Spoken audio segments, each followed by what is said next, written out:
सो हे hi hello guys, hopefully आप लोग ठीक ही होंगे। तो चलिए हम अपनी स्टोरी बेहद इस कह को स्टार्ट करते हैं। सीधे स्टोरी से स्टार्ट करेंगे। यहाँ शीतल कांड करके चली जाती है। उसके बाद से तुलसी अपने रूम में आती है तो सामने का नज़ारा देखकर उसकी आंखें हैरानी से बड़ी हो जाती हैं, क्योंकि गर्म गर्म प्रेस आरू के शर्ट के ऊपर थी। तुलसी तुलसी जल्दी से जाती है और उस प्रेस को शर्ट के ऊपर से हटाती है, लेकिन शर्ट जल चुका था। ये देखकर उसके चेहरे पर आरू का खौफ साफ साफ नजर आने लगता है। वो रूंधे हुए गले से कहती है कि ये क्या हो गया, ये शर्ट कैसे जल गई? मैं तो स्विच बंद करके गई थी। अगर उन्हें पता चल गया कि मैंने उनका शर्ट जला दिया है तो वो फिर मुझे सजा देंगे। तुलसी का ध्यान फर्श पे गिरे प्रेस वाले कपड़ों पर जाता है, जिसमें अब सिलवटें आ गई थी। ये देखकर उसके आंसू बहने लगते हैं। वो महादेव से शिकायत करते हुए कहती है, हे महादेव, ये सब क्या हो रहा है मेरे साथ? अब पता नहीं वो कितना गुस्सा करेंगे। एक काम करती हूँ, उनके आने से पहले सब कुछ सही कर देती हूँ। और फिर उस जले हुए शर्ट को देखकर, लेकिन इसका क्या करूँ? अगर उन्होंने इस शर्ट के बारे में पूछ लिया तो? अगर पूछा तो कह दूंगी मुझे नहीं पता। आखिरी की लाइन तुलसी काफ़ी मासूमियत से कहती है। वो जले हुए शर्ट को उठाकर साइड रखती है और फिर नीचे हुए गिरे शर्ट को उठाकर उन्हें प्रेस करने लगती है। इस वक्त डर से उसके हाथ काँप रहे थे, जिसके चलते गरम गरम प्रेस गलती से उसके हाथ में लग जाती है, जिससे कि उसके मुंह से एक सिसकारी निकल जाती है और आंखों से आंसू। लेकिन वो अपने आंसू पोंछते हुए वापस से प्रेस करने लगती है। तुलसी का ध्यान बार बार घड़ी की तरफ था कि कहीं आरू ना आ जाए। भले वो आरू से धीरे धीरे खुल रही थी, लेकिन फिर भी उसके दिल में आरू का डर था। इधर सुनीता जी गाना बजाते हुए डांस कर रही थी, वहीं शीतल बेड पर बैठी उन्हें मुस्कुराते हुए देख रही थी। सुनीता जी चहकते हुए कहती है, वाह बेटा, क्या तीर चलाया है। अब तो वो चुईया चाह कर भी कुछ नहीं कर पाएगी। उस चुईया के चलते आरू ने मुझे सुनाया था। उस दिन मुझे डांटा था, अब डांट खाने की बारी उस चुईया की है। क्योंकि उस चुईया को अभी पता नहीं है कि आरू को बिल्कुल भी पसंद नहीं कि कोई उसके कपड़ों के साथ छेड़छाड़ करे। और यहाँ तो उसका फेवरेट शर्ट जल गया है। अब तो उस चुईया को बहुत बारी सजा देगी। अब पता चलेगा, धूप में चींटियों के ऊपर खड़ा कर दें। इतना कहकर वो हंसने लगती है। वहीं शीतल के फेस पर भी स्माइल थी। वो बस होने वाले धमाके का इंतजार कर रही थी, जब आरू नाम का गुस्सा तुलसी के ऊपर फटेगा। इधर शाम का वक्त हो जाता है और तुलसी डरी सहमी अपने रूम में बैठी थी। आज उसने दोपहर का खाना भी नहीं खाया था। उसे तो इस वक्त यही डर था कि कहीं आरू को उसके जले हुए शर्ट के बारे में पता न चले। वो पता नहीं तुलसी को क्या सजा देगी। तुलसी को वो चीज़ें याद आ जाती हैं जब गलती से बचपन में मामी की साड़ी उससे जल गई थी, तो मामी ने गरम गरम प्रेस तुलसी के हाथ पे रख दिया था। ये याद आती तुलसी की आंखें नम हो जाती हैं। वो अपने मंगलसूत्र को पकड़ के कहती है, हमने कुछ नहीं किया। मुझे पता है कि उनकी शर्ट कैसे जल गई, मुझे नहीं पता, लेकिन क्या वो इसके लिए मुझे सज़ा देंगे? हमें सज़ा देना तो उनका फेवरेट काम है। और फिर अपनी बह रही नाक को अपने हाथों से पोंछकर मैं कह दूंगी उनसे मैंने कुछ नहीं किया। वो बार बार ऐसे सजा नहीं दे सकती। और फिर खुद से सवाल करके, क्या मैं सच में ये कहूँगी ना? रोने के चलते तुलसी को जुकाम हो गया था। वो बार बार अपने बह रहे नाक को अपने हाथ से पोंछ रही थी।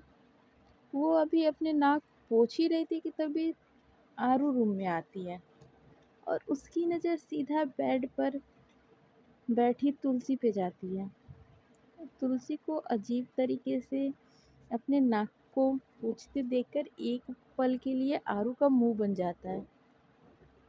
आरू बोलती है, ये क्या कर रही हो? आज तुम्हारे आंखों के साथ साथ नाक भी बह रही है। कंपनी दे रही है क्या तुम्हारे आंखों को कि तुम दोनों अकेले नहीं हो, मैं भी तुम लोगों का पूरा साथ दूं?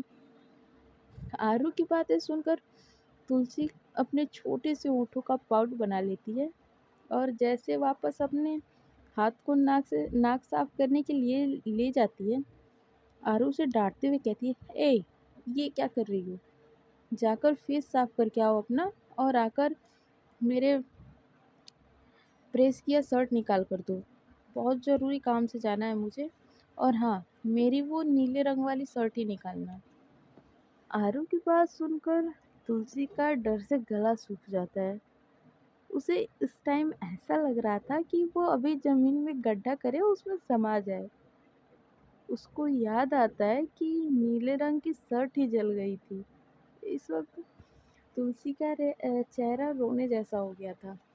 वो मन ही मन अपनी किस्मत को कोसते हुए कहती है, सबकी किस्मत जाग ही रही है, एक मेरी ही किस्मत है जो कुंभकर्ण की तरह सो रही है। पता नहीं क्या ही होगा। आज मेरी किस्मत ने पूरा बंदोबस्त कर रखा है कि वो मुझे इससे मार खिलवा के रहेगी। और फिर आरू के हाथ को देखकर इनका तो एक थप्पड़ से मैं सीधे कोमा में चली जाऊंगी।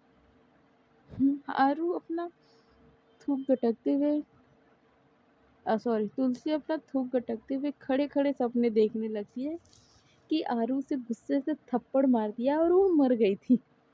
ये सब सोच के उसे डर लगने लगता है। वही तुलसी को अपने ख्यालों में गुम देखकर आरू अपनी भौवें तान कर और हल्की सी तेज आवाज में कहती है, बैठे बैठे क्या तारे गिन रही हो? जल्दी जाओ और जाकर हाथ मुंह धोकर आओ और मेरी शर्ट निकाल के दो। और फिर तुलसी को घूरते हुए, एक काम करो, तुम रहने दो, मैं ही ले लेती हूँ।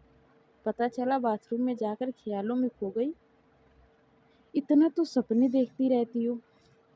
आरू की बात सुनकर तुलसी जल्दी से बेड से उठ के बाथरूम में भाग जाती है और वहीं तुलसी को इस तरह भागता हुआ देखकर आरू अपने शर्ट के बटन खोलते हुए कहती है, ये लड़की दिन पर दिन बावरी हो रही है। कुछ देर में तुलसी खुद को साफ करके रूम में आती है, लेकिन सामने का नज़ारा देखकर उसकी सांसें थम जाती हैं। उसकी दिल की धड़कनें तेज होने लगती हैं, क्योंकि सामने आरू बिना कपड़ों के खड़ी थी। वही आरू की बॉडी बिल्कुल परफेक्ट थी। ये देखकर तुलसी का गला सूख रहा था। उसके गाल लाल हो गए थे। ऐसा नहीं था कि तुलसी पहली बार आरू को इस तरह देख रही थी। उसने पहले भी आरू को देखा था, लेकिन पहले डर के चलते ठीक से उस पर ध्यान नहीं दिया था। इधर तुलसी को खुद की तरफ देखते हुए आरू के होठों पर एक डेविल स्माइल आ जाती है। तुलसी को देखते हुए आरू बोलती है, हॉट हो ना? जिस पर तुलसी अपने में खोई हुई कहती है, जी। तुलसी का जवाब सुन के आरू की मुस्कान गहरी हो जाती है, लेकिन जब तुलसी को एहसास होता है कि उसने क्या कहा है तो वो सकपका जाती है। आरू धीरे धीरे तुलसी की तरफ बढ़ती है। वहीं आरू को अपनी तरफ कदम बढ़ाता देखकर तुलसी की सांसें बेकाबू हो रही थी। वो अपने साड़ी को कस के पकड़ लेती है। वहीं आरू तुलसी के एकदम करीब आ गई थी। तुलसी की आंखें इस वक्त बंद थी और उसकी पलकें हिल रही थी। उसे आरू की सांसें अपने चेहरे पे साफ महसूस हो रही थी, जिसके चलते वो खुलकर सांस भी नहीं ले पा रही थी। आरू की नजरें तुलसी के होठों पे जाके ठहर जाती हैं। वहीं तुलसी की बेकाबू धड़कनें उसे साफ सुनाई दे रही थी। तुलसी की ऐसी हालत देखकर आरू के होठों पर एक डेविल स्माइल आ जाती है, क्योंकि वो ये बात अच्छे से समझ सकती थी कि तुलसी इस टाइम क्या फील कर रही है। तुलसी को देखते हुए आरू बाथरूम में चली जाती है। वहीं जब आरू को बाथरूम के दरवाजे तुलसी को बाथरूम का दरवाज़ा बंद होने की आवाज़ आती है, तो वो झट से अपनी आंखें खोलकर बाथरूम के दरवाजे की तरफ देखती है और फिर अपने चेस्ट पे हाथ रख के कहती है, अच्छा हुआ चले गए। एक पल के लिए लगा था कि मेरी जान ही ले लेंगे। पता नहीं कभी कभी इन्हें क्या हो जाता है, कितनी बहकी बहकी बातें करते हैं। आरू के करीबी को याद करके तुलसी को काफ़ी शर्म आ रही थी, जिससे उसका मासूम बेदाग चेहरा निखर जा रहा था। इधर आरू बाथरूम से बाहर आती है और कबर्ड की तरफ बढ़ने लगती है। उसे कबर्ड की तरफ बढ़ता देखकर तुलसी का डर से हालत खराब हो रहा था। उसे आगे जो होने वाला था वही सोच के चक्कर आ रहा था। डर के मारे उसके हाथ पैर काँप रहे थे कि तभी उसके कानों में आरू की गुस्से भरी आवाज़ आती है, ये क्या है?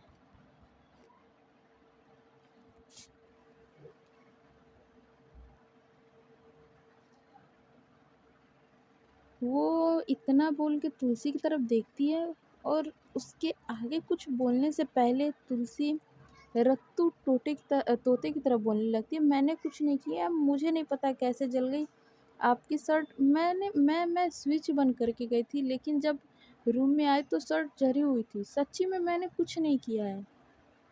ये सब कहते हुए तुलसी को अंदर ही अंदर काफ़ी घबराहट हो रही थी। वो आरू के रग रग से वाकिफ थी। उसे पता था कि आरू को गुस्सा बहुत आता है, और जब उसे गुस्सा आता है तो सोचो प्रलय आ गया। इस वक्त तुलसी की खूबसूरत आंखें आंखों से डबडबा गई थी। वही तुलसी की आंखों में आंसू देख के आरू रुके और कड़क शब्दों में कहती है, क्या बात बात पर आंखों से गंगा जमुना बहाने लगती हो? मैंने तुमको कुछ कहा नहीं ना, तो रो क्यों रही हो? बात बात पर रोती रहोगी तो लोगों को यही लगेगा कि मैं जल्लाद हूँ, जो तुम्हारे ऊपर हमेशा जुर्म करती रहती हूँ। अब चलो चुपचाप अपने आंसू पोंछो। आरू की तेज आवाज़ सुन के तुलसी झट से अपने आंसू पोंछ लेती है। उसकी नाक रोने के चलते हल्की लाल हो गई थी, जिसे देखकर आरू उसे छेड़ते हुए कहती है, तुम्हारी नाक वापस बहने वाली है क्या? आरू की बात सुनकर तुलसी मासूमियत से कहती है, नहीं, मेरी नाक क्यों बहेगी, मैंने अभी तो साफ किया था। आरू तुलसी को हैरानी से देखने लगती है। वो समझ जाती है कि उसकी मासूम सी और छोटी सी बीबी ने उसका मजाक नहीं समझा था। आरू कबर्ड से दूसरा शर्ट निकाल के पहन लेती है और उसके बाद शीशे के सामने जाकर अपने बाल सेट करती है। वही ये सब तुलसी काफ़ी ध्यान से देख रही थी। तुलसी को इस तरह खुद की तरफ देखता देख के आरू कहती, क्या देख रही हो? तुम्हारी हूँ पूरी की पूरी। आरू का मजाक और उसकी रोमांटिक बातें ऐसी लग रही थी जैसे वो किसी को मारने की धमकी दे रही हो। वहीं आरू की बातें सुन के तुलसी अपनी नज़रें चुराने लगती है। तुलसी को इस तरह नज़रें चुराता हुआ देखकर आरू स्माइल करती है। आरू पूरी तरह से तैयार होकर तुलसी के पास आती है और हौले से उसके फोरहेड पे किस करती है। तुलसी, जो अपने ख्यालों में गुम थी, आरू के इस हरकत से चौंक जाती है और उसे हैरानी से अपनी बड़ी बड़ी आंखें करके देखने लगती है, क्योंकि आरू की इस हरकत से उसका दिल काफ़ी तेज़ी से धड़कने लगता है। मानो कि अभी उछल के बाहर आ जाएगा। तुलसी अभी एक सदमे से बाहर आई ही नहीं थी कि उसे आरू ने दूसरा सदमा देते हुए उसके गालों पर भी किस कर लिया, जिससे तुलसी का मुंह खुला का खुला रह जाता है।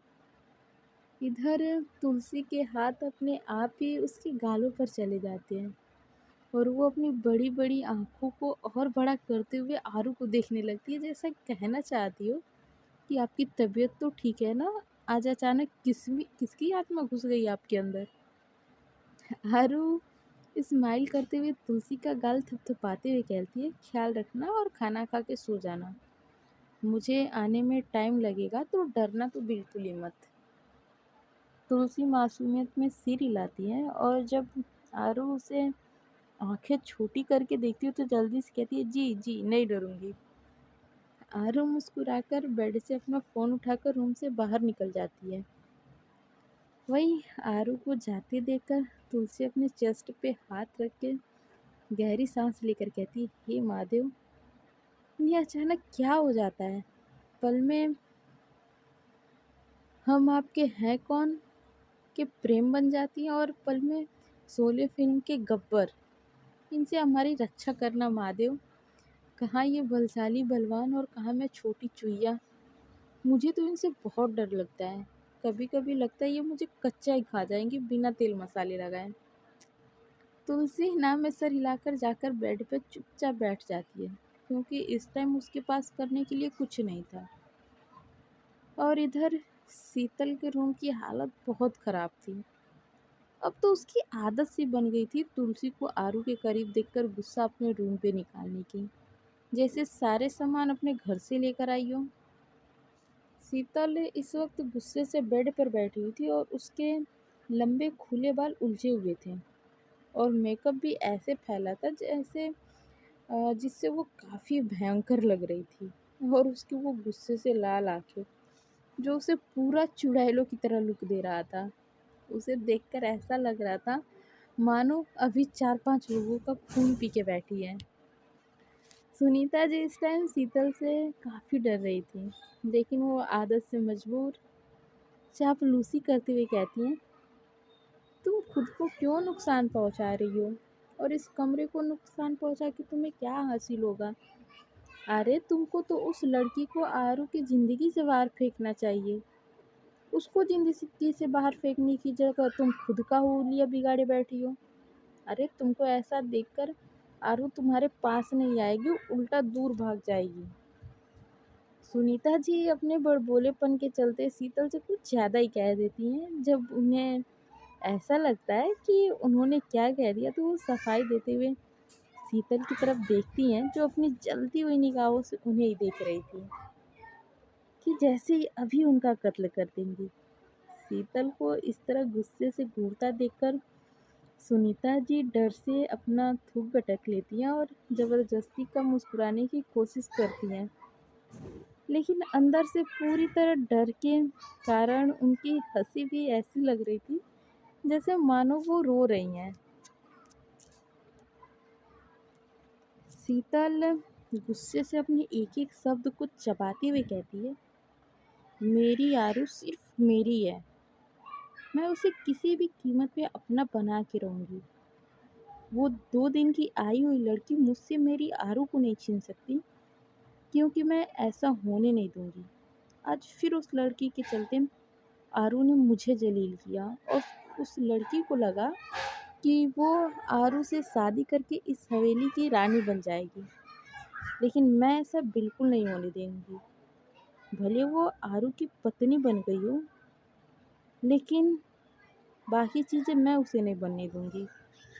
इस वक्त शीतल किसी सनकी से कम नहीं लग रही थी। उसे देखकर सुनीता जी को भी काफ़ी डर लग रहा था। वो अभी बातें कर ही रहे थे कि कोई दरवाज़ा खटखटाता है। सुनीता जी जैसे ही जाकर दरवाज़ा खोलती हैं तो उनकी आंखें बड़ी हो जाती हैं, क्योंकि उनके सामने आरू खड़ी थी। आरू को अपने सामने देखकर सुनीता जी की जान हलक में अटक जाती है। वो आरू के गुस्से से लाल आंखें वो जोर से दरवाजे को धक्का देकर रूम के अंदर आती है। वहीं आरू को अपने रूम में देखकर शीतल को पहले तो थोड़ी हैरानी होती है, क्योंकि आज से पहले आरू उसके कमरे के बाहर से भी कभी नहीं गुजरी थी। लेकिन आज आज वो खुद उसके रूम में आई थी। ये देखकर उसकी आंखों में चमक आ जाती है। वो जल्दी से बेड से उठकर मुस्कुराते हुए कहती, अरे आरू, यहाँ मेरे कमरे में आओ, बैठो। आरू अपनी आग उगलती आंखों से शीतल को देखते हुए कहती है, मैं यहाँ बैठने नहीं आई हूँ। और फिर अपनी उंगली दिखाते हुए, जो तुम करने की कोशिश कर रही हो ना, वो ना ही करो तो बेहतर है। जिस पर शीतल अनजान बनते हुए कहती है, क्या कह रही हो, मुझे कुछ समझ नहीं आ रहा। शीतल की बात सुनकर आरू के होठों पर एक डेविल स्माइल आ जाती है। वो अपने आईब्रो को रब करते हुए अपने सिर को झुकाकर मुस्कुराते हुए कहती है, गजब, मुझे तो लगा था कि ये ड्रामा करने वाली नौटंकी करती हो, लेकिन तुम तो उन लोगों से भी अव्वल दर्जे की नौटंकीबाज निकली। इस वक्त आरू के होठों पर मुस्कुराहट थी। उसकी मुस्कुराहट का मतलब किसी को समझ नहीं आ रहा था। शीतल उसे बस मंजस में देखने लगती है कि तभी आरू हंसते हंसते अचानक गुस्से से शीतल का गला पकड़ लेती है। आरू के इस तरह गला पकड़ने से शीतल की आंखें लगभग बाहर आने को तैयार थीं। आरू शीतल का गला पकड़ते हुए एक एक शब्द को चबाते हुए कहती, तुम्हारी इस नौटंकी में कोई और फंस सकता है, लेकिन आरू नहीं।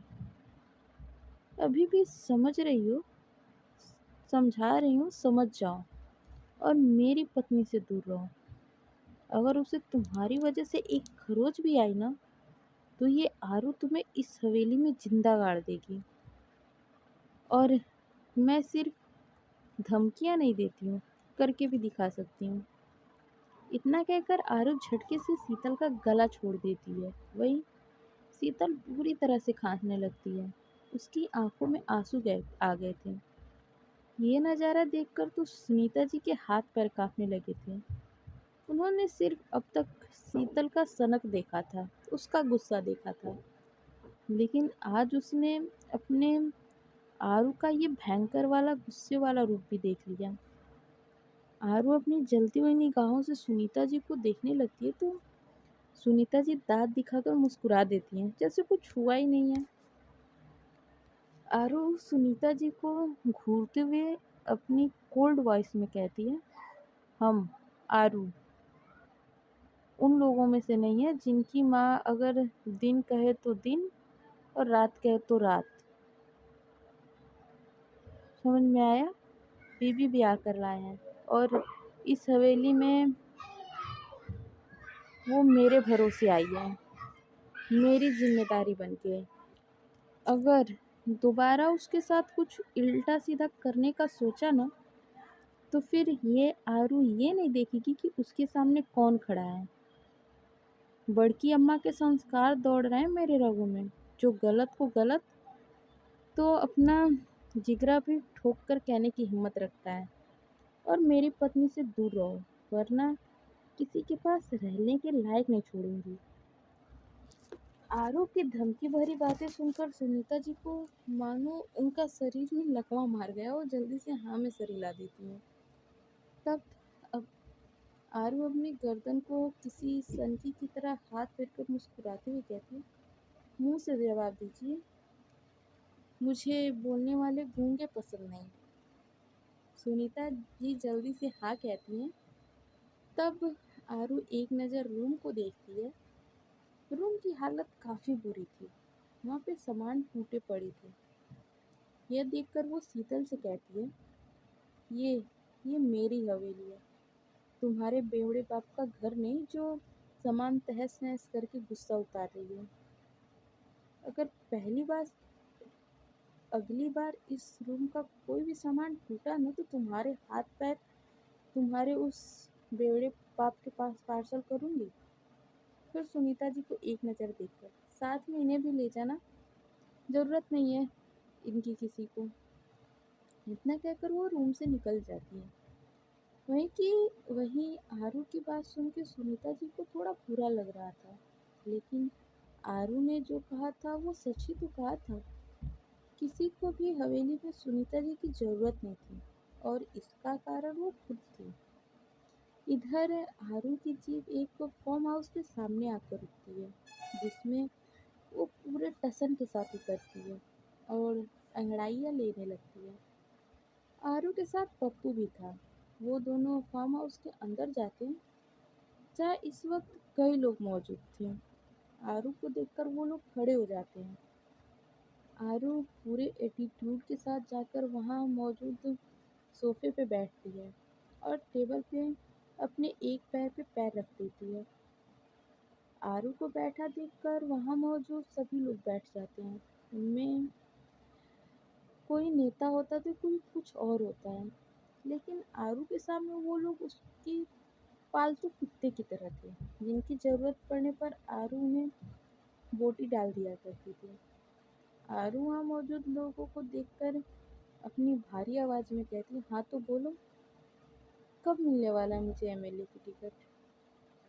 जिस पर वो लोग डरते डरते कहते हैं, टिकट तो मिल जाए, लेकिन वो शिवराज राजपूत भी इस बार इलेक्शन में खड़ा हो रहा है। उसकी बात सुन के आरू खतरनाक तरीके से मुस्कुराते हुए कहती है, ये बात वही हम सोचे। अब मुझे कुछ करने वाले हो और मैं कुछ करने वाली हूँ और मेरे पूछ रही है, चाचा जी उसमें टांग ना अड़ा है, ऐसा हो सकता है क्या? तभी एक नेता बोलता है, तो अब इस सिंहासन पे राज कौन करेगा?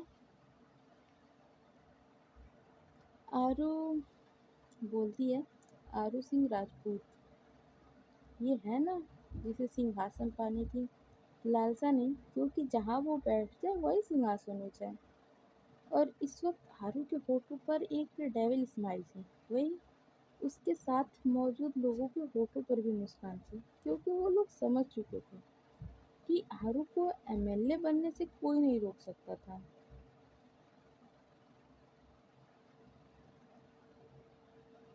इधर एक नेता था, वो बोलता है, तो आप एमएलए बन रहे हो तो थोड़ा कोई पार्टी वार्टी हो जाए। वो अपने एक आदमी को इशारा करता है, तभी वो आदमी इशारा पाकर वहाँ किसी लड़की को लाता है, जिसने इस वक्त कोई चमकीला स्कर्ट और कुछ पहना था, जिसके चेहरे पर दुनिया भर के मेकअप। वो लड़की अपनी अदा दिखाते हुए आकर आरू के पास बैठ जाती है।